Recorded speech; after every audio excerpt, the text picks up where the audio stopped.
Presidente, boa tarde. Gostaria naturalmente de começar por cumprimentar a doutora Teresa Fragoso, em nome do Grupo Parlamentar do Partido Comunista Português, dar-lhe as boas-vindas e desejar-lhe bom trabalho no âmbito da Comissão para a Igualdade de Género.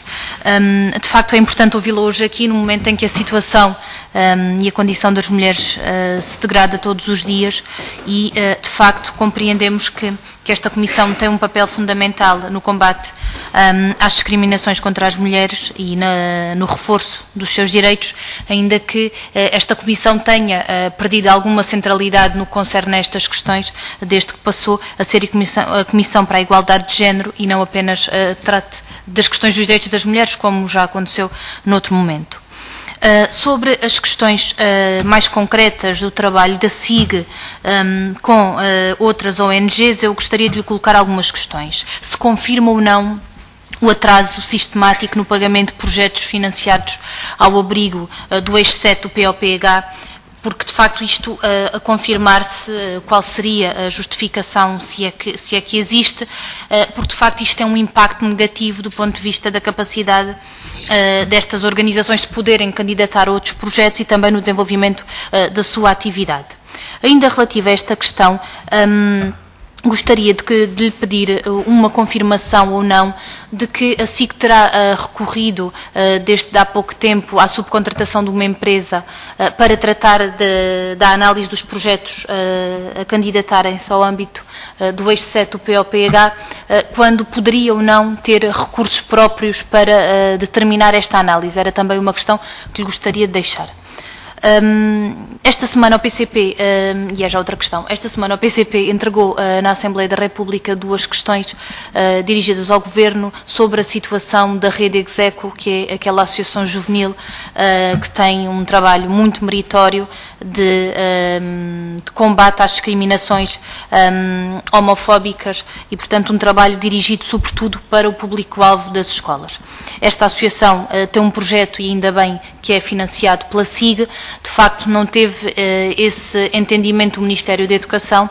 Nós não podemos deixar de o estranhar, uma vez que denota alguma descoordenação entre os institutos e os ministérios e, como bem afirmou aqui a Sra. Presidente, é uma questão e uma prioridade de intervenção da SIG também no aspecto da educação e neste nível de intervenção.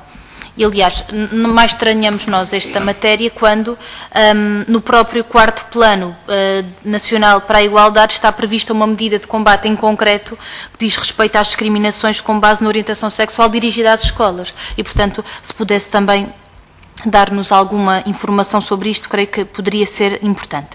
Ainda relativamente aos diplomas em discussão pública, nós tivemos a oportunidade de colocar algumas questões ao Sr. Ministro da Presidência a última vez que esteve aqui na subcomissão, que nos disse que, uma vez que estar ainda em discussão pública, poderão ainda sofrer algumas alterações.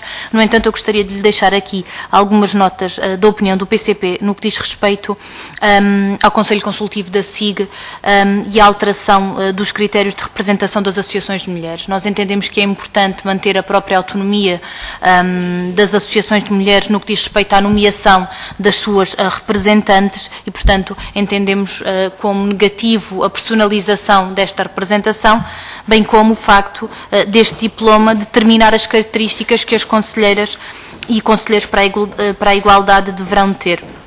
Nós entendemos também negativo fazer depender do despacho ministerial esta decisão. No entanto, nós gostaríamos, no entanto, de saber a sua opinião sobre este diploma e que medidas é que podem, de facto, aperfeiçoar esta iniciativa. No que diz respeito ao registro das organizações nacionais de mulheres, e só destas em concreto, sendo que o Conselho Consultivo tem outras organizações, nós entendemos que seria importante ouvir a justificação da Sra. Presidente no sentido de a razão de se ter avançado com este diploma, sendo que a SIG já dispõe de documentos relativos a todas as organizações nacionais de mulheres que compõem o Conselho Consultivo e qual será, de facto, o objetivo que compõe esta decisão. Até porque, em determinada altura, a obrigatoriedade de todos os registros profundos e pormenorizados dos estatutos e dos objetivos das associações e da sua composição num cenário em que muitas dessas associações têm assembleias gerais e mesas gerais compostas por dezenas e algumas centenas de pessoas, pode ser, de facto, burocraticamente difícil para, de facto, uma medida que nós não percebemos qual é que é, de facto, esse objetivo. Coloquei-lhe também de início que a situação das mulheres em Portugal é hoje mais difícil. Saíram há poucos dias os números do desemprego, que tornam mais uma vez evidente que o desemprego tem uma face feminina e a precariedade também e os baixos salários também. E, portanto, seria também importante perceber que perante este cenário de degradação das condições de vida de todos os trabalhadores, mas em sobretudo das mulheres, quais são as medidas que a SIG pretende adotar neste combate em concreto, uma vez que também aqui anunciou que faz parte de uma das suas prioridades a questão da independência económica e do mercado de trabalho. Ainda sobre esta questão em concreto, a Sra. Presidente disse-nos que já foram constituídas 182 empresas. Era importante também, se tivesse esses elementos, e se nos pudesse fornecer de que setores consistem e, de alguma forma, se são empresas a nome individual e, portanto, é apenas formada por uma pessoa ou se já caminha no sentido também de integrar outros trabalhadores. Uma questão também concreta relativamente ao Observatório de Género, se de facto o Observatório de Género já tem estrutura prevista, e uma questão também no que diz respeito ao 4º Plano Nacional para a Igualdade, que define como públicos-alvo os decisores políticos e dirigentes da administração pública. Nós entendemos que, obviamente, isso tem uma importância relativa, mas o porquê de não alargar os públicos-alvo a toda a população em geral e não apenas a estas entidades que nós entendemos que seria importante alargar.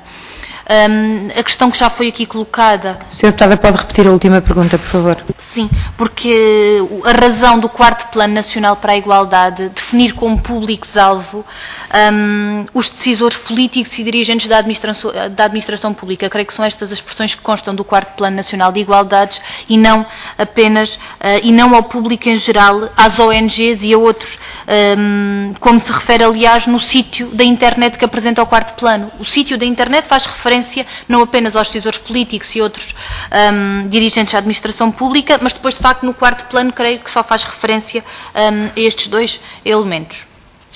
No que diz respeito à avaliação das políticas setoriais dos vários planos que foram aqui apresentados, que foram aqui referidos, aliás, pela Sra. Presidente, convém perceber que nós não temos a avaliação externa de todos os planos. Existem os sumários executivos, mas não existe, de facto, toda a avaliação externa. Era importante também que pudesse dar uma nota sobre isto. Uma pergunta muito concreta para terminar. Falou-nos aqui da questão da atribuição de fogos sociais a vítimas de violência doméstica, se possível, de nos avançar o número de fogos que já foram o número de vítimas que já teve acesso a este apoio seria também importante aqui para o nosso conhecimento.